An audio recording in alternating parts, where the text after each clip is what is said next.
hello, ladies. Hello. Welcome to the Incline with Crystal. I am here with Zoet Beauty Supply store owners, Dana and Charis. Yes, the queens of Zoet Beauty Supply.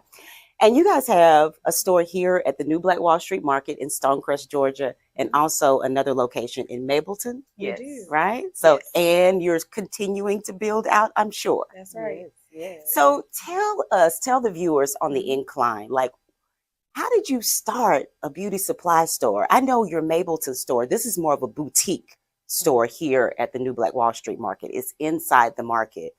But your Mableton store is how much? What's the square footage for It's Mableton? approximately 3,500 square feet. Wow. So that's a lot. So how did you get into this? Tell the viewers, like, how did it start? Yeah, so basically, one day we were by Char's house at that time, back in like 2016, I want to say, or 15, somewhere around that ballpark. And we were looking for a product at that time. Char's still downtown, like inside of 285, like kind of by Lenox. And we tried to find a beauty supply store. We found one, but it was really small. We couldn't find the products we need. And as we continued to go further and further out, we couldn't find the product we need, and we couldn't find any beauty supply stores. So our goal was originally to be downtown, inside of 285.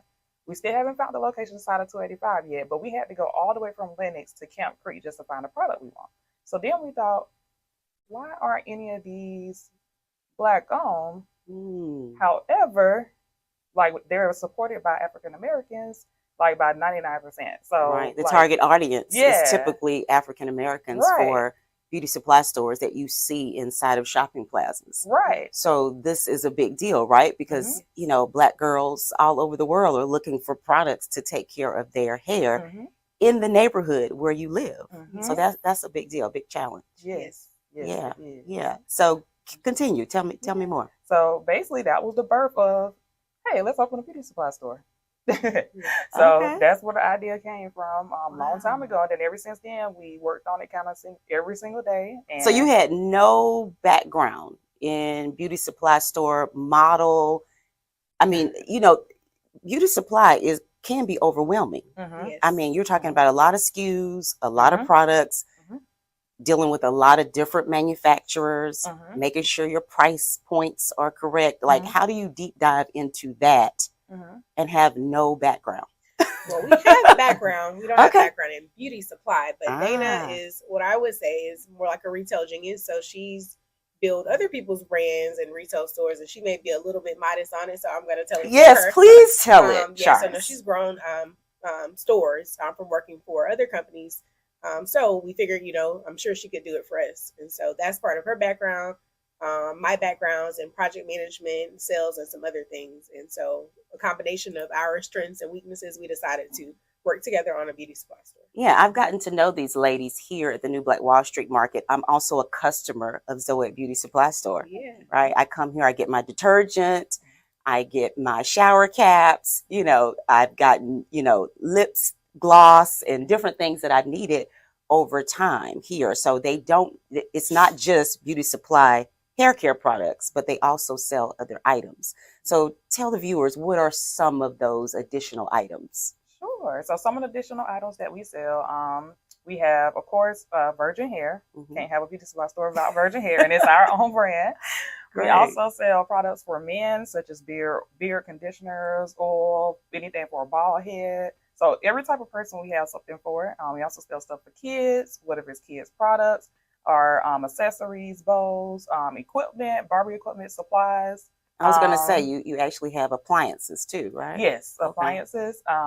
What else? The laundry detergent. We have so many different things. And even at our other store, we carry clothes and shoes, jewelry, hats, purses. Yeah. It's exciting. I mean, and I'm sure for young girls, right, who are aspiring and walking into your store and saying, wow, she looks like me. Yeah. And she's the owner of this store. I mean, have you had customers to walk up to you with, this feeling of disbelief? Yeah. Give me maybe a story or two. Yeah, sure. So, well, one of the stories that we have is that, two of the stories. One, we get people all the time that come and they bring their daughters, their sons. And just let them know, like, hey, these two are the owners. I just want you to come and experience, and we want to come and support. So they're bringing their children Yes. to the store so that they can experience. Yes, just so they can experience. And also just so they can show them, like, hey, this is a business that has great customer service and they're Black owned. So don't cut corners anywhere. But then we also have people who come in. We have a guy that comes in all the time. And he was telling me that his daughter was upset pretty much for Valentine's Day. I think she was like in maybe like middle school, I want to say, early middle school, elementary.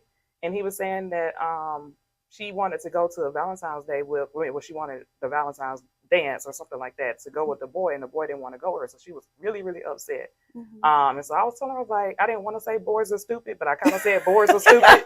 But he brought her in there just to make her feel better, because he knew that I could give her some type of advice to, like, don't worry about them. Like, but the little sister did say, and it was because funny. she needed a self-esteem boost, and her father knew that.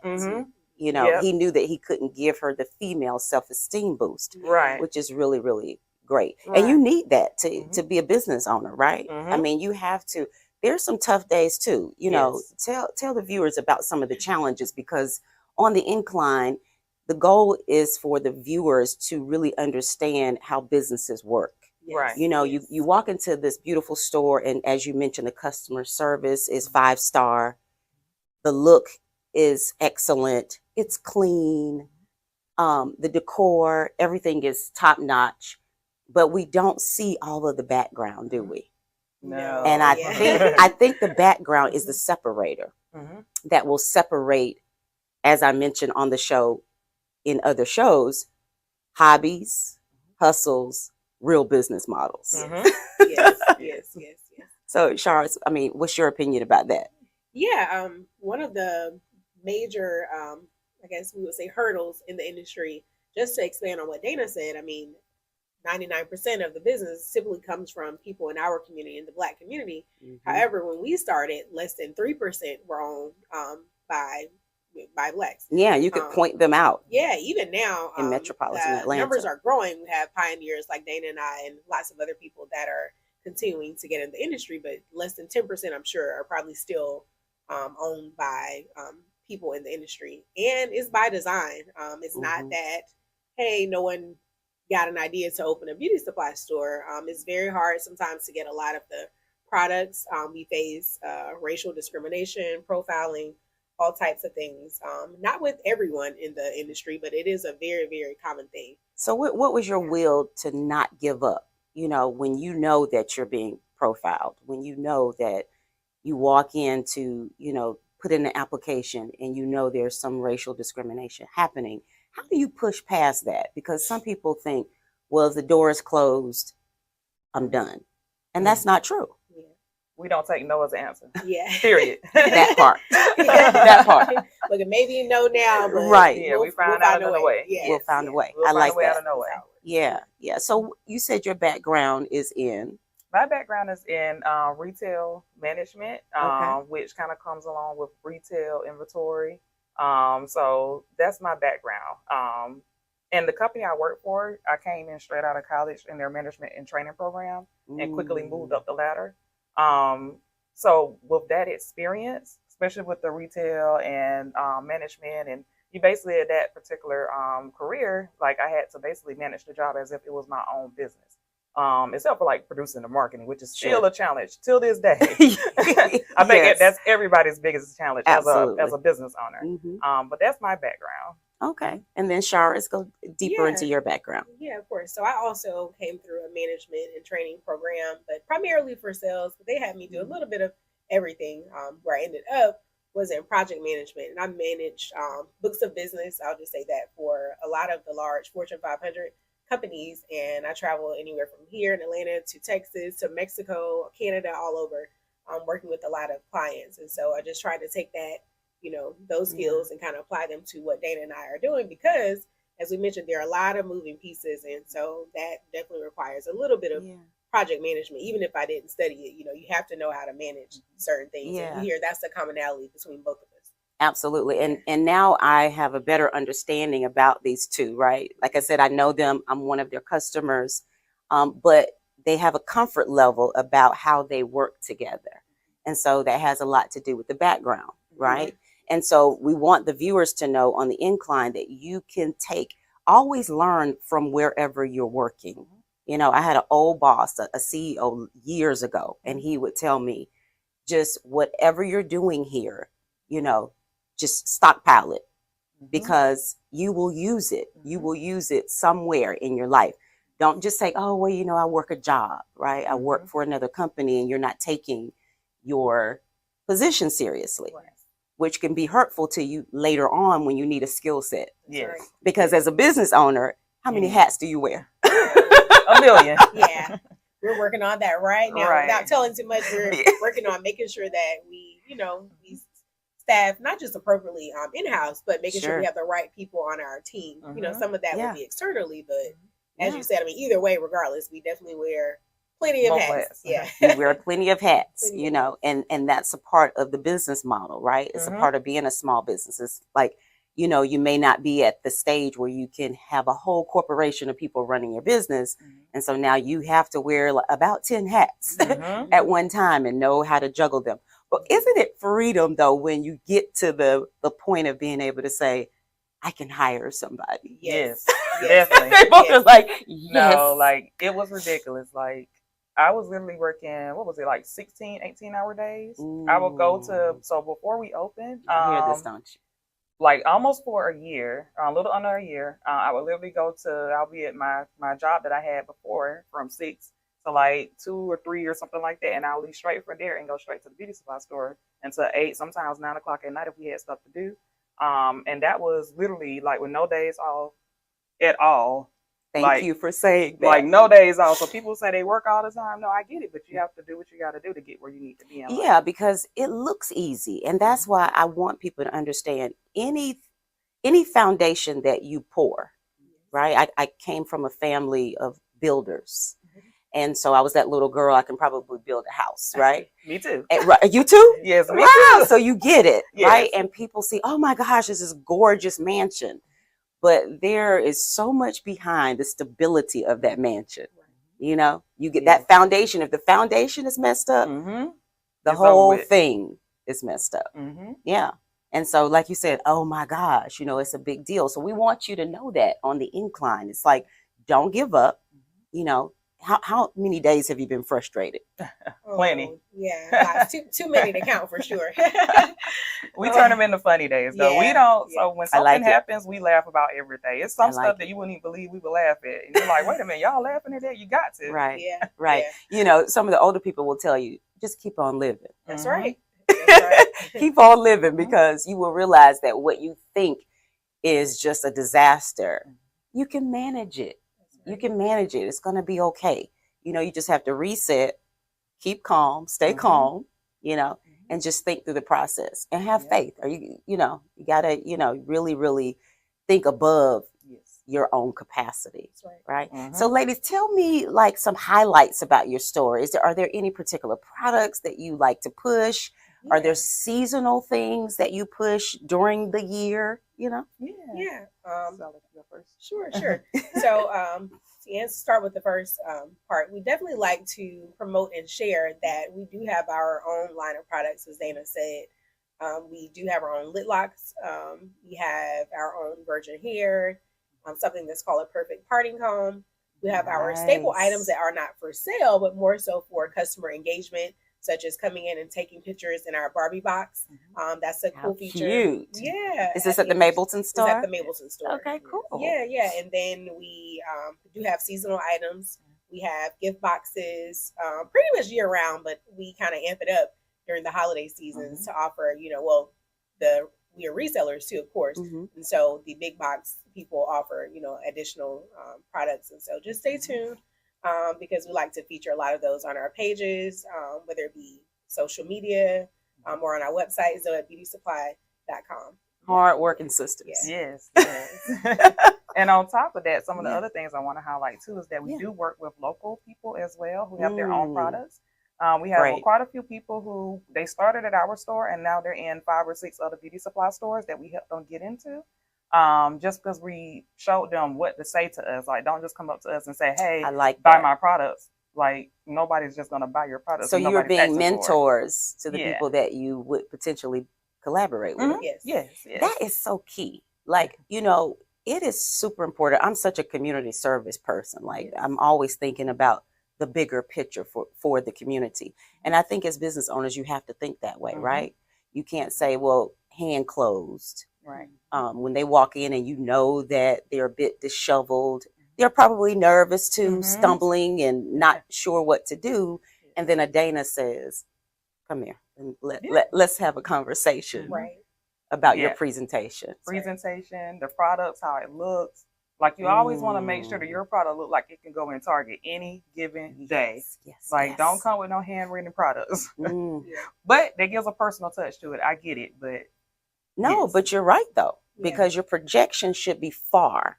It shouldn't be just right in front of you, right? I mean, because the goal is to win in business, right? And winning in business is not about just your family supporting you. I think people get, if there's a misunderstanding that you start a business and if my family supports me, my business model will be successful. Right. Don't depend on family and friends.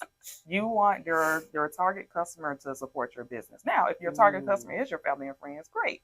But you want to get people outside of your family and friends. Family and friends is a hobby. If you can get customers outside of that, then that's key. You test on your family and friends. You can test. You test the model on your family and friends because they're going to love you through, you know, the good and the bad. You know, they're going to support you. You can stumble and fall. When you're out here with real customers, you know, there can be a challenge if you're not top notch because you're going to bump into customers who expect certain types of quality, certain types of service, right? So what's for the future for Zoet Beauty? Like, I know you have 2 locations right now, but I just feel the energy in the air with these 2. Yeah, well, that's still in the works. There's no definite answer. However, Dana and I do aspire to continue to grow and expand and scale the business. So it is a possibility that we may, you know, look at other locations or other opportunities to expand, you know, in later on. What would you say, Dana? I would say the same. You never know what we're up to. Put it like that. I like that. So if you had anything inspiring or aspirational to say to a young girl or guys that are looking to get into this industry or just looking to open a business, you know, and they're just not sure. They're sitting looking at this on their phone or, you know, on their device, what encouragement can you give them? So the number one thing I would say is I tell everybody, work on your business that you want every single day. I don't care if you watch a 30-second TikTok. Check off doing something that you're going towards every single day. That gets you in the habit of being able to work every single day in your business. Sometimes we don't get days off. I don't think it's been a day since we started that I haven't either watched something dealing with the business or did something towards or even spent 3 or 4 hours doing something or all day. So do something. There's a misunderstanding. Oh, well, if I don't work for another company where I'm a W-2, when I get my own thing, it's going to be easier. It's like, no, you will be working. You have to work like you work for somebody. Harder in most cases.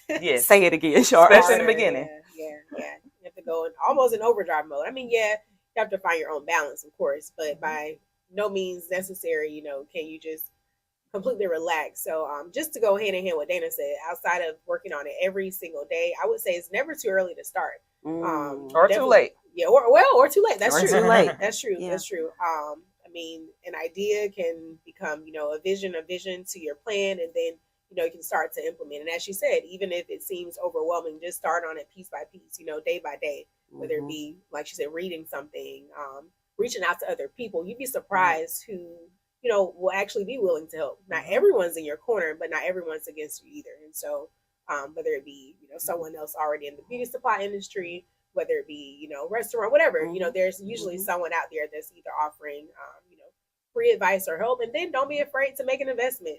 People tend to take you more seriously when you are willing invest to in yourself. You know, that's right. Ooh, that's a nugget. That's right. Invest in yourself. That's right. Because if you're looking for somebody else to believe in you and you don't believe in you, right? you got to be a bit of a risk taker. Mhm. If you're actually going to be a serious business Mhm. owner, you have to be a bit of a risk taker. Now, there's different levels of risk, Yes. right? Some of us are high risk takers. You know, some are low, some are medium risk takers, but you do have to take a risk. Yes, Right. definitely. Well, ladies, thank you so much for being on the Incline. I really Yay. appreciate this. I'm sure the viewers appreciate the nuggets that you've dropped. And as the ladies mentioned, find a mentor. You know, walk up on a Dana and a Charis at Zoet Beauty Supply store and say, hey, you know, my name is, can you help me? And it may not be in beauty. It could be in something else. That's right. Yes. Right? Yes. Because these are business ladies.